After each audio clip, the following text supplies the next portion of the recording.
As smartphones continue to grow smarter, many people are now rejecting the increased connectivity and taking a huge step backward. Embraced by average mobile users and high-profile figures alike, including British actor Eddie Redmayne, the dumb phone is making a comeback, and it can only perform the most basic functions. Ditching complex handsets, dumb phone users actually have to use their phones as a phones, limiting functionality to calls and texts, and freeing up time otherwise spent glued to a screen. While non-smartphones have become less visible in the last few years, they haven't entirely been wiped off the shelves. These basic phones, called feature phones, do little else above making calls or texts. Some can play music, or access the internet, but according to the Financial Times, there's still a demand for them, though it's vastly outweighed by demand for current capabilities. A study by research group Strategy Analytics estimated that 44% of these basic phones were sold in 2015, just 2% of the global market. Dumb phone enthusiasts have numerous reasons for turning their backs on smart devices.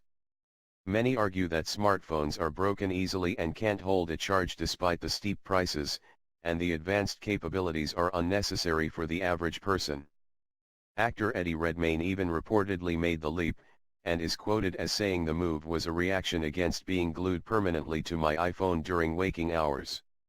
Some even choose to have the best of both worlds, using a smartphone orphabled when needed and switching to a smaller, basic phone when it's more convenient. But, phones with limited capabilities aren't just a way to escape the barrage of emails, or disconnect from social media.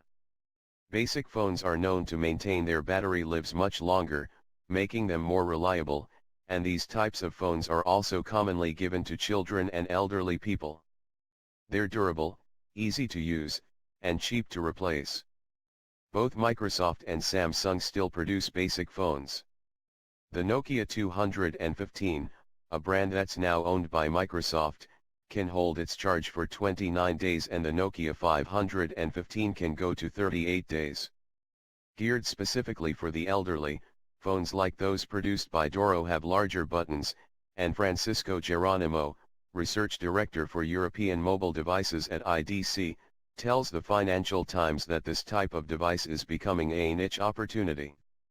For many users, a smartphone just isn't a practical or realistic option at all.